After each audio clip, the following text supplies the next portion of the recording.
Greetings everyone. Back in January of 2025, we travelled up to Nabiak, the land of the Katang-speaking peoples of the Warramai and Birrapal groups, to do this podcast with the very talented craftswoman Jo Dormer, a passionate and big-hearted woman. Jo was diagnosed with colorectal cancer right at a time when she had let go her amazing business, Glamp Inn The Hunter, and was contemplating her next steps in life as she reaches her autumn years. We speak of the creation of beauty through this challenging time, and in Jo's words, the beauty rises like the sun in the morning. Here is some of her story.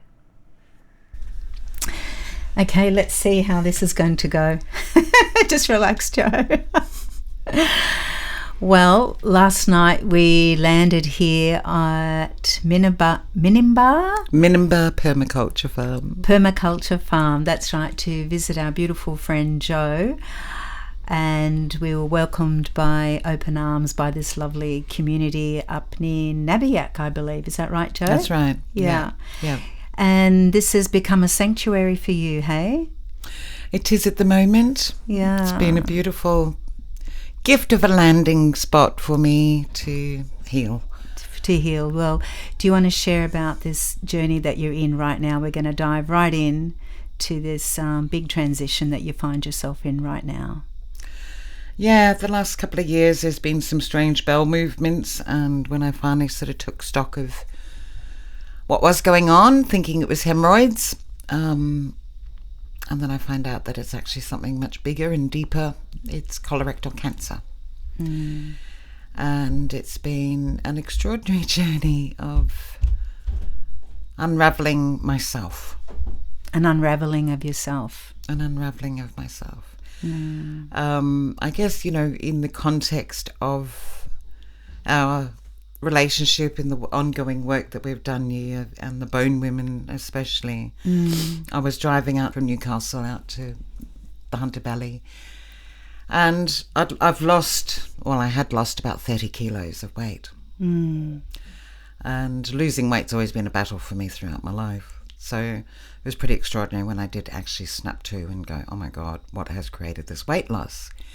Anyhow, I'm driving along and I'm looking at my arms where all my veins are sort of like, sitting on just under the skin, protruding, I guess is a word, bulging, big veins and skinny arms and hands like I've never seen on myself before. And just sort of seeing the bone structure then not far beyond that, not much flesh, and the skin ever so loose. And just sort of looking at it and just going, oh my heavens, talk about being stripped back to the bones. And then this sort of epiphany of that weight, that 30 kilos of weight. I'd got down to 62 kilos. I guess I weighed that when I was about 13. So there's been all of those years of carrying, that's 50 years of carrying excess weight that is now gone, dissipated from me, stripped to the bone. So for those that probably don't know, Jo participated in one of my courses called Bone Woman, where we undergo a process of a life review where we look at our patterns, biography, our dynamics, and what's created us in the world through our choices, through life's directions, and coming into a place of reclaiming as we step into a more conscious path of eldering. So there's a lot of stripping back to the core essence that happens during that course, and Jo's just describing a literal stripping back to the actual bones. That's what you're speaking of now. That's what I'm speaking of. And after having also done that life review as well. And so, yeah, what a shock to be finding yourself in a situation like this, Jo, just at a point in time when you'd sold your amazing business called Glamp Inn The Hunter? Glamp Inn, yeah. Glamp Inn, really fabulous. What do you call that business? I'll let you describe it. It's a tent hire business, accommodation, wherever you wanted it. It was a mobile tent hire. And we might call it a mobile tent hire, and that might sound like, oh yes, a mobile tent hire, but actually it was stunning. Jo's ability to create beauty is mind-boggling. You would enter into one of her tents, and the luxury and the attention to detail, it was just so beautiful and such a pleasure to be in. I'm so glad you and Nick got to... Yes, me and Nick got to spend a night in one of them with a double bed even, and a lovely chest in there. And as someone that loves attention to detail as well, I was really thrilled to be in such a beautiful environment.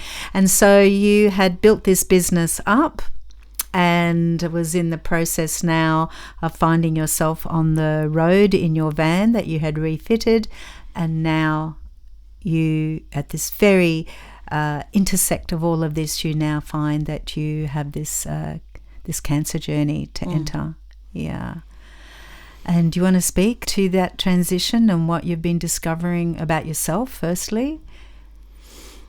It's I think I'm still in the process of really understanding fully the dynamic of how a body, and it's a holistic journey, obviously, mind, body and spirit, come to this point of, I don't know, for want of a better word, degradation of the living body, the pain, the discomfort, the sleepless nights that this disease creates is a harsh reality to walk through. I guess it's still being revealed to me fully what the extent is of this transitional time, as far as going back to the bone women, being stripped to the bone. The refleshing of my body seems all important, of my own thought processes, my heart, my gut, literally my gut, how I digest life, let alone the essence of digesting food. I've had many beautiful offerings come my way, beyond my wildest dreams, since I've been diagnosed, and one of them was gifted to me a week at Barbara O'Neill's retreat, Misty Mountain, up near Kempsey. It's a lifestyle retreat. It's a deep dive. It's extraordinary, and it's certainly helped me understand and set the course to renew and refresh my body. I saw within that time that I was there because a lot of it is about nutrition, essentially. If we ain't got the good nutrition, we ain't got much life going on inside our body. And over so many years previous to this, and more so probably the last few years, I've been watching, and it gets a little bit controversial, this one, but I've been watching the lines in the sky, the chemtrails, what we commonly call them. Some people call them contrails, whatever. And I have watched them probably for about 14, 15 years and see the expansion out, the grey hazy sky, the weather systems that come in. To the last few years of being quite horrified at the extent of what they're sowing in the sky, and being literally repulsed going food shopping for my basic needs. Whether I went to the farmer's market, whether I went to the supermarket, didn't matter. I could not get my head around seeing any food being quality food without any chemicals added to it. Yes, we can grow organic and think that we're doing the right thing, but what comes out of the sky and falls on the ground, and the plants take that up, is pretty horrendous. What I learned through Barbara O'Neill's course, and it was very heartening, and has certainly given me hope and corrected that imbalance of thought process from being repulsed by food to being excited by food. Again, and she gives a list of the dirty dozen. And the dirty dozen are essentially foods that you absolutely do buy organic. And most of them are fruits. And the rest, the nutritional value far outweighs the chemicals that are loaded up on them. So that sort of gave me a big shift in my consciousness of like, okay, I can do this. but it helped me understand the low ebb that I'd been operating on.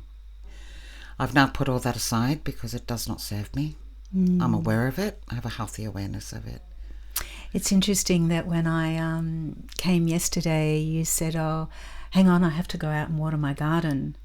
And we went out into this, this is a permaculture farm here that Joe's found a beautiful sanctuary at, and Joe's watering these seedlings and plants. And what was it that you said? It's giving you like a base. What was the words you used? It's marking my marking your space, marking your my space, patch. marking your patch, and taking responsibility for what it is that you are consuming now.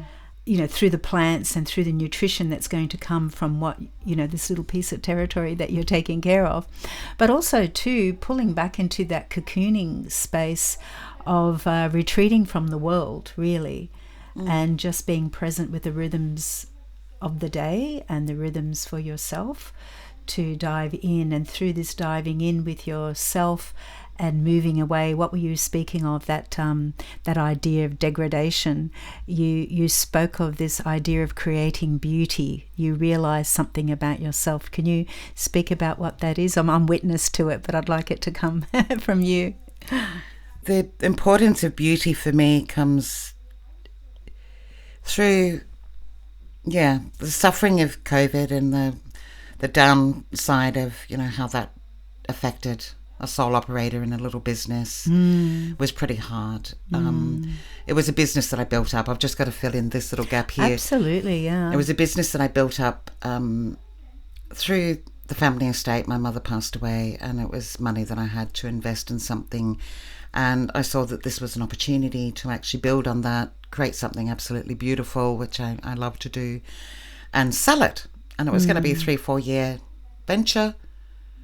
The fourth year was 2020, and I lost everything, and it was a perfect year to pass it on to the next vendor that 2/3 of the year was booked up. It was just, I'd built it up to the place where it was saleable, and beautifully saleable. Everything was just schmick.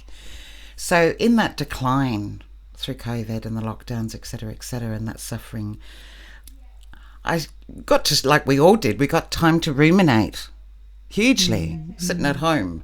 Well, what are we going to do? What's happening? What's the future going to look like? How do we want the future to be? Who am I in this future moving forward? Here I am as a 60-year-old woman. This is not where I saw myself being, but okay, this is unprecedented times. So we've got to adapt and adjust and allow ourselves that space to get creative. Also, too, Joe, we had gone through the flooding and all of that wet weather, and managing bell tents and canvas and mould and all of that. It was grueling. I mean, all of that infrastructure is heavy work, and you really are the strongest woman that I have ever met. Everybody would see Joe, and our jaw would drop, carrying those poles, lifting those bags to get us to shift something, and I'd need assistance, and it all felt very pathetic. I would sort of see people looking at me with a gog. Is she seriously doing all that? I know, and I have visions of you. You reflect on your childhood, carrying sheep on your back. Yes. So you're a living legend. Yeah. Thank you, sorry for diverting, but I just wanted to also throw in that it was a very trying time on top of the COVID, then quickly followed by the huge challenges of the flooding and the loss of business. So out of that came this questioning, this drive. Well, yeah, and and I've experienced it before in my life, where whatever I've been doing gets to be like grit in my mouth. And I remember sort of back in my, would be in my 20s probably, or my 30s, where I was really sort of wrangled with what I was doing and took counsel with some people, with a woman, and she said, "It sounds like it's grit in your mouth." And I went, "Grit in my mouth? How would I have grit in my mouth? What are you talking about?" And it was a concept that I had to sit and ponder for a while, grit in my mouth.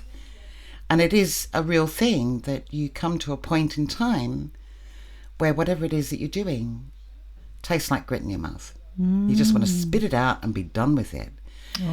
So from 2020, the sadness, the grief that I suffered, that I didn't have that beautiful business to sell. That I didn't succeed in what I perceived I was going to succeed in, the inheritance that I gained, that I could then go on and do something else with that. And I guess prove my worth to my mum and dad. Gone. Opportunities gone. And all I could do is just keep coming back. Unprecedented times. Leave it there. But it's not so easy to leave it there on that shelf. You've still got to get on. You've still got to meet the landlord. You've still got to put food on the table. You've still got to pay the bills. And in that, yes, it was a struggle. Once we could get going again, but those successive years from 2020, a lot of those bookings were paid. So I was running on empty, and it became seriously grit in my mouth, frustration at it all. So for 2-3 years, I'm seriously contemplating, what am I going to do with this? This load of canvas and all these bits and pieces that make it a beautiful little thing for people to sleep in. What am I going to do with it? And then sort of like in that state of, ruminating deeply into, well, who am I? Where am I going? What am I going to do at this age? This is not where I saw my life being. What are my essences? And from the Bone Woman again, the harvest basket. What have I got in my harvest basket? Come on, Jo, have another look at that. And so that reflection of those septennials, all of the things that I've done in my life has been about creating beauty. And ironically, amazingly, I've looked at it as something as superfluous, not of any value, but I do it. And obviously I do it really well. I'm a Virgo, I'm a perfectionist. From sewing clothes, and that was my beginning of my working career, was sitting in a factory sewing clothes. Christian Dior, mind you. I was elevated quite quickly. I am a perfectionist. Worked with amazing designers through the 80s. Yeah, you did costume designs for the theatre. And then fell into theatre, or theatre grabbed me and yanked me into its realm. And of course they did, yeah. And that art of sewing has almost become like a lost art in these days. With this fast fashion and everything's like disposable and badly made. I remember because it was something I bond with Jo around, is the fashion industry from Sydney in the late 80s, early 90s. And I can remember no garment left. There was a person called the checker, and everything was checked for a loose thread, a bad seam, and there was like pride in product. Yes. Yeah, that's all gone by the wayside now, but that's something that I take great joy in, that Jo and I have this delightful little connection from back in those days. I was a visual display artist at the time, so involved in fashion, and some of the brand names that we know, we can share, can drop, what do you call it? Name drop the brand name people that we, supported and worked with. So I find that aspect of our relationship quite endearing, really. But as a person myself, that my activism is in creating beauty that's not franchised, or Disneyfied or, commodified. Beauty really touches people's heart, and it can be really transformative. And that's what you're doing right now. So it sort of brought me full circle to whether, I'm actually creating with my hands, and textiles have been my main material to use in creation. I guess my mum and dad sort of planted the seed of community, and growing up where we did in New Zealand, we were third generation farmers on the land. That community was very solid around us, and there was always gatherings, and my mum was sort of one of those people that was out the front of organising these gatherings. So, we were the labour team that would be cracking the whip and doing all the streamers around the hall or whatever it was, that would partake in that creation. To events happening at home, there was always big gatherings at home and big family get-togethers, etc., which was made beautiful. This thing of beauty, and my mum she strived for beauty as well, whether it was in the kitchen or whether it was from her sewing machine too. So I have a lot of aspiration and inspiration from that woman that brought me into the world. I've sort of lost track of what. No, you were speaking about, where beauty's taken you now. We were reflecting. So yeah, I've done a lot of creating platforms for people to come together. Mm. And I'm not the woman out the front. I'm far from that. But I'm certainly the one behind the scenes. That it's not difficult for me to pull a gig together and just sort of see all that's needed, from developing a market to fairs here in Newcastle. Even where I lived up on the mid-north coast, we would do big hungies and the whole community would come to our hungies. There'd be music, there'd be all sorts of things, games for the kids, etc., etc. So it's been an integral part of me in creating that beauty, that side of beauty, of a platform for people to come together. And then the tents sort of like, the tent hire business brought a lot of me together.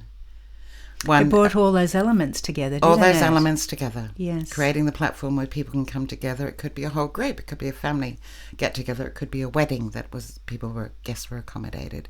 It was many festivals. There was an amazing thread of journey through festivals, from the Wise Women's Gathering where I met you my first gig with the tents, through to Love Fest, through to Unity. Hang on a moment. Was the Wise Women Gathering your first gig?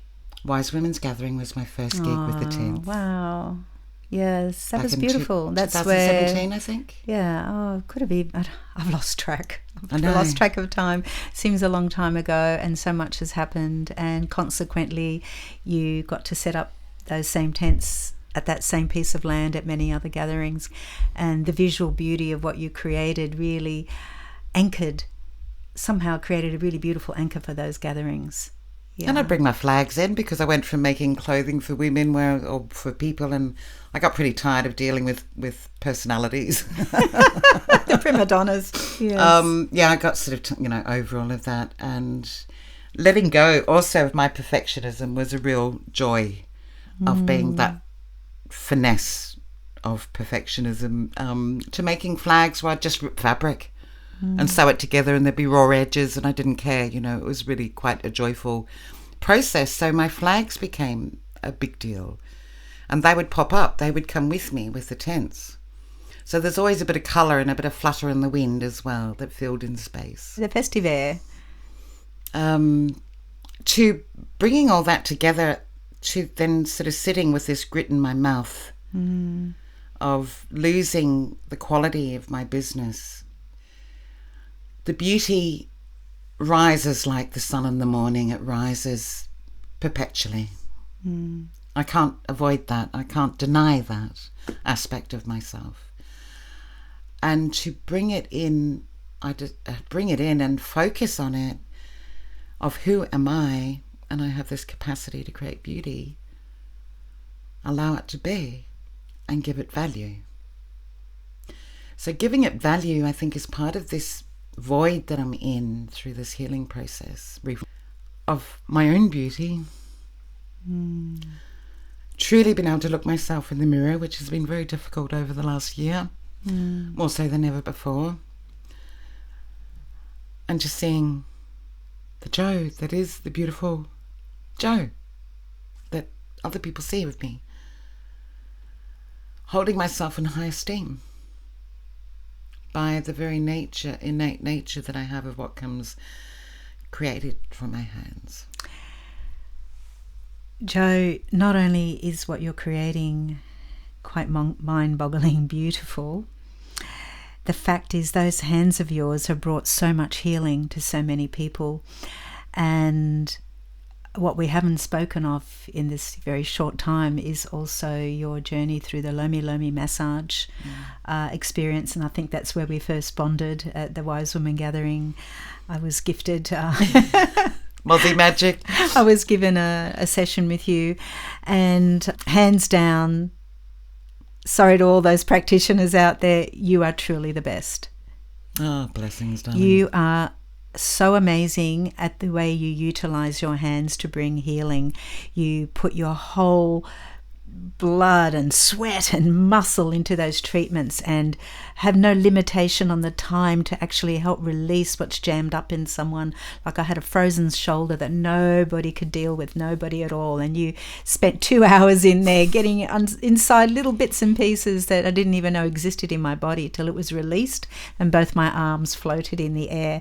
And I know it's just me, and I know at the festivals and the gatherings you've also not only set up these beautiful accommodation spaces, but you've set up the healing tents, and with the healing tent is given other practitioners being like the mama of the healing camps, and you're very respected in that, in your work, and you've mentored a lot of healers coming through that space. And I feel like those festival spaces are really missing you at the moment. Darling. Yeah, I can feel that. The fact that you can truly listen to another through that healing space. I'll always know, as one, elder woman to another, and we're in a gathering, I can see that a younger person in need is chatting with you, and I think, oh good, that person has found Joe. Yeah, because we're needed as elder women to hold people while they transition. But at the moment, you're holding space for you. Yeah, all of that service now is really for you. And very interestingly, the letting go of all those thought forms, all those mindsets, all those things, to reveal your core essence and be fully present with it, in this time that you have. And you spoke quite strongly before we actually recorded that what you have is not a death sentence. Do you want to speak a little bit about that? It's that you have what you need to get yourself through. I perceive that in the medical profession there has been a belief cast that you're diagnosed with cancer and it's a death sentence unless you take up their path to healing, which to me doesn't feel like it's a healing path at all. There's very little that fills the gaps of resonates of just being chemo, radiotherapy and or surgery if needed. It's quite callous in their approach from what I've received of care and attention through the hospital system, the mainstream medical system, as opposed to traditional medicine, which goes much deeper and obviously looks at the holistic form. Who are you? What are you going through? What's been happening for you? What are the stresses? What are the strains? What do you need on a daily basis? You do get that fulfilled. It's an expensive journey, that one, but it is much more satisfying and it's much more real in the healing aspect. I've come to understand through my research, and it's not just now with what I'm going through, it's been in previous years of just being aware of health and well-being. And it's always, I guess it's always been up there, in my creation of beauty is health and well-being. I've had a fascination with it. I'm aware that, and I could be wrong in saying this, but it seems there's a common core of people believing or seeing, understanding that mainstream medicine puts this sort of sentence out there, well, you've got cancer, well, we can give you quality of life for another 5 years, at least. At least. Okay, that's promising. There's hope there. The hell that you go through sounds horrendous. I'm not choosing to do chemo or radiotherapy. Maybe surgery. The burning of the tissue, it's not a selective means of dealing with cancer. It affects all cells in the body. And there are many other, as we've spoken about with mistletoe and B17, apricot kernels, etc., where they do actually target specifically the cancer cells. So I'm sort of like seeing the anomalies of what this death sentence is, which is fear-driven. And I had a really interesting consultation with my oncologist, her assistant, I guess you would call him. And I had requested to have another PET scan. And I was under the impression that PET scans were the most direct diagnosis of cancer, where they inject radioactive sugar into your body. You fast for so many hours and radioactive sugar goes into your body, and that lights up the cancer cells like a Christmas tree. Previous to this consultation, I'd had a PET scan back in June, which gave me the full diagnosis of cancer. And prior to that, a CT scan, which revealed there was a mass in my rectum. So the PET scan takes you a bit deeper. And I asked my doctor that I'm working with, I said, what is the most conclusive diagnostic tool available? She said, a PET scan. Okay, great. I didn't want to go down. I had an MRI booked. I had a colonoscopy booked. A colonoscopy is quite invasive. Since then, I have had a colonoscopy. But besides that, I sat with the PET scan and then went to work on my digestion, on my nutrition, on boosting my immune system, on assessing my head and the thoughts in my head, the repulsiveness to food, all of that. So I've done since June until, what are we in now? This is the beginning of January. Until the beginning of December, far I'd come. I felt like there had been great change made. I could bounce up and down on my bottom, whereas normally and now it's quite painful for me to sit, and I can't sit for long periods of time. So I asked for another PET scan just to sort of see, am I on the winning side? Am I actually what I'm doing fruitful? And this associate of the oncologist asked me, so what do you think has changed? What's the difference? What's created the difference? And I've just been bouncing up and down on my chair showing him that I've got no pain. I can actually do this. So something has changed inside of me. So what have you done? Okay, darling. Well, my mental attitude, I've done a whole big cleanse of myself. And I believe that that is the way to go. Plus also I've done a lot of research and understanding that it seems like it's a hellish journey going through chemo and radiotherapy. And he actually nodded at that. He acknowledged that. To a point where a lot of people get discarded by the medical profession. They rub their hands and sort of say, sorry, we've done everything that we can. Go home and get your affairs in order. And these people find these protocols that I'm now engaging with. And this is how I said it to this guy. I said, they're actually surviving and thriving in their life, cancer-free. Logically thinking, why would I go through hell to then be discarded, potentially, to then find these protocols, which I'm actually doing right now, that are successful for people? And his response to me was, well, if you don't take the treatment, you're going to die. Okay. I just looked at him and went, honey, we're all going there, regardless. Hello. I'm choosing to live the way that I want to live on my way there, okay?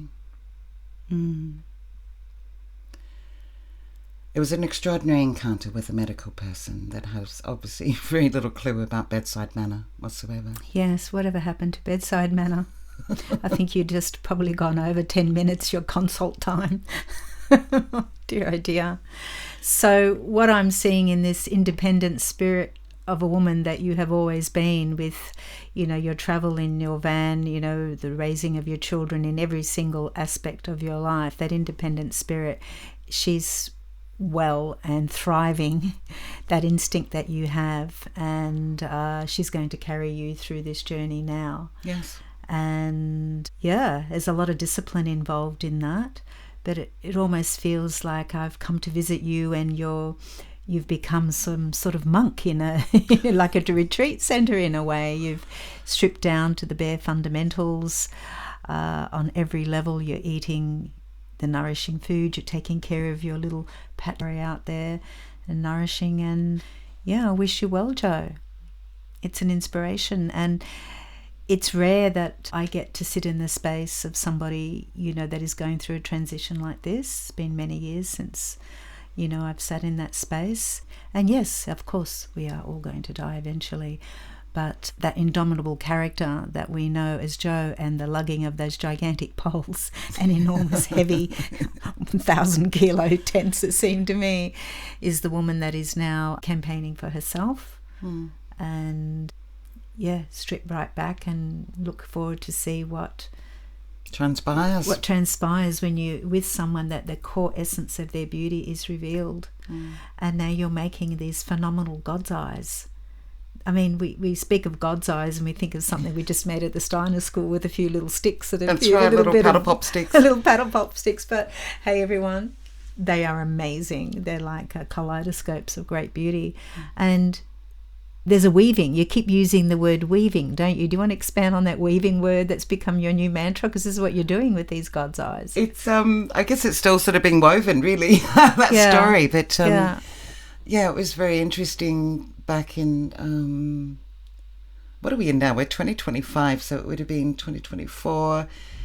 Yeah, it was the end of 2023 into 2024 where I was totally with the grit in my mouth and just like over everything. And there was this little voice inside of me going, get creative, get creative. And I had a sewing room. You know, I've travelled a lot and I always seemed to set up a sewing room complete with industrial machines, etc., etc. And I thought, I could go and set up the machine. I could sew up something pretty beautiful. Yeah, no, that wasn't going to serve me. And then this inspiration came in of these Ojo de Dios, the eyes of God. And I went, I think there's some skewers in the kitchen. And I've got a basket of wool. Yeah, okay, why don't I sit down and make some of them? I did not realise the beauty that comes and the extraordinary journey of weaving these magnificent pieces that just blow my mind. Every time I do one, it's just sort of like, I guess when I first started, I could not put them down.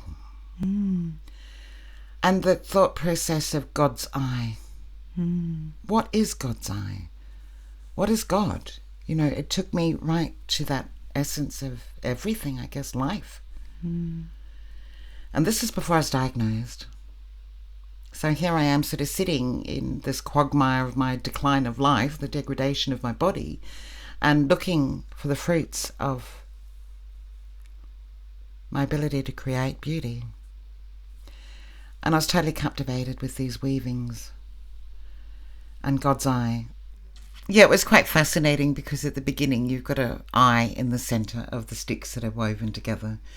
And it's really quite tricky to hold them steady to make sure that that eye is perfect. So with that, then there's the process, the thought process began of what's God's eye? And it is the all-seeing eye of perfection, of beauty.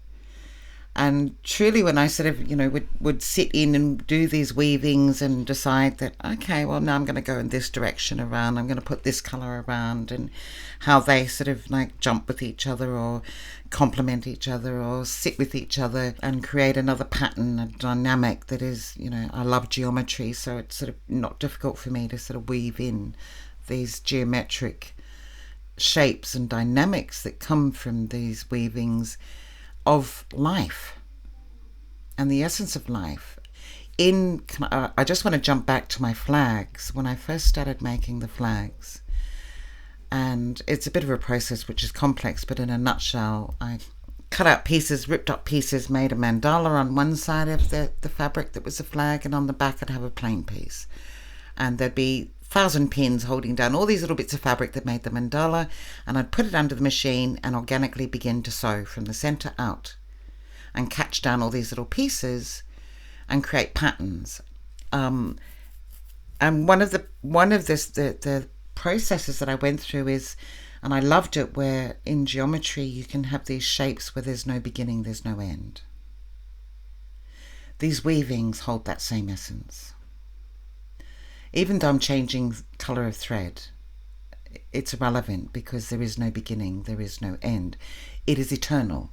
And then there's some point where you just have to almost suture off at that point, otherwise you could keep going forever and encapsulate a little bit of eternity in that moment. Is that right? So well, that's it in an essence. Which is kind of like life, hey? It is like life. Yeah. It is like life, definitely like life.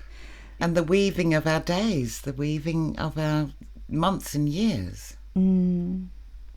Mm. And the blessings, coming back to the bone women, I just cannot express how grateful I am of going through that process of understanding the weavings of my life through each of those septennials as you progress down life's path. It's an adventure. It's something that we come in with, I believe. We come in with, and there's a greater calling that we're unaware of when we're young, but the calling is so strong, and we go off innocently or not innocently, whatever, until we gain more maturity and have more perspective on what that uniqueness is, because I believe it's got to do with service and listening really carefully and looking carefully beyond the everyday structures of a greed and power-driven society, and looking at what lies underneath and not losing yourself in that, and holding and shining a light for others.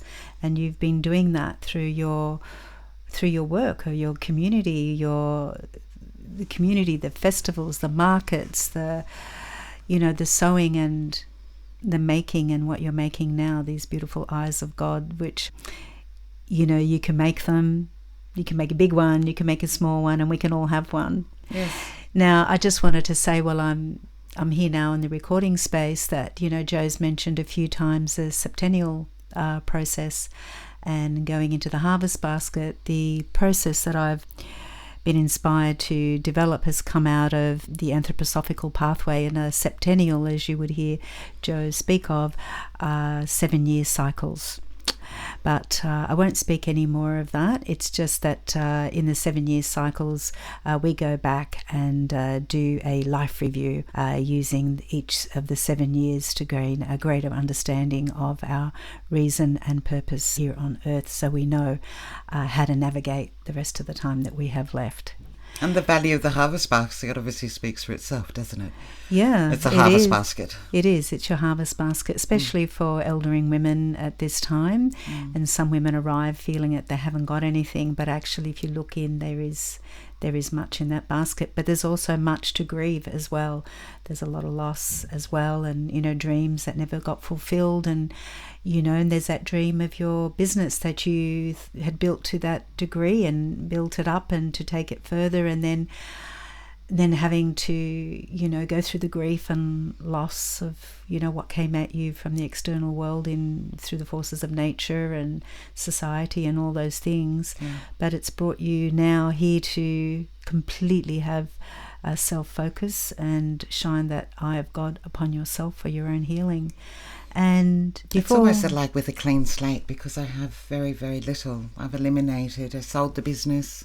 Yes. As a package to community, which is really beautiful that it will continue on, and that community that it wandered through for a good few years. Yes, it is. That's really lovely. To then packing down my house and eliminating everything that I'd accumulated in my house to the bare essentials, to be in my van doing gypsy life again. And that was kind of an extraordinary transition of, well, what am I going to do? I'm not really all that flush with funds, but gee whiz, from the sale of the business, I can actually see myself getting on the road and making some traction, making these eyes of God. I saw myself sitting underneath, the shade of a tree. I've got this beautiful African birthing chair that will be in the van with me once I sort of get this part of my journey underway again. It will happen. Sitting under the shade of a tree, weaving eyes of God. What a beautiful vision that is. Isn't it? We can all come up and have a chat. Yes. And you'll hear us and love us. Yes. In my, I guess, autumn years, I can call them autumn years, can't I? Absolutely. In my mid-60s now. Yep. Time is of the essence. You very much realise that your capabilities, and as you alluded to, my strength, my physical strength in doing the tents, I loved it because it kept me strong and fit. I have probably half of that strength now. Not that I'm chafing at the bit to get that back, but it certainly is a part of me that I feel I'm grieving that vitality within me. I will find that again, but maybe it is in a different vein of what beauty actually is. Absolutely. And I think It's good to finish up today with that vision of you under the tree, weaving your God's eyes in the birthing chair while you hold space for others that are birthing themselves anew from your lived and deep experience. Thank you so much, Jo. It's been lovely to be here with you in this really beautiful and tender space, and I wish you all the best. Yeah. Thank you, darling. Thank you. During the time that has passed since this interview with Jo, she has begun the creation of what she calls angel dolls. They are exquisite creations, each one unique and holding special energies that Jo channels through her hands into these delightful pieces. Her journey continues with that strong spirit she is known for. She has navigated family, health, grief, and loss of hearing, and yet continues to rise up to meet her truth. We wish her all that she needs to continue her journey of healing.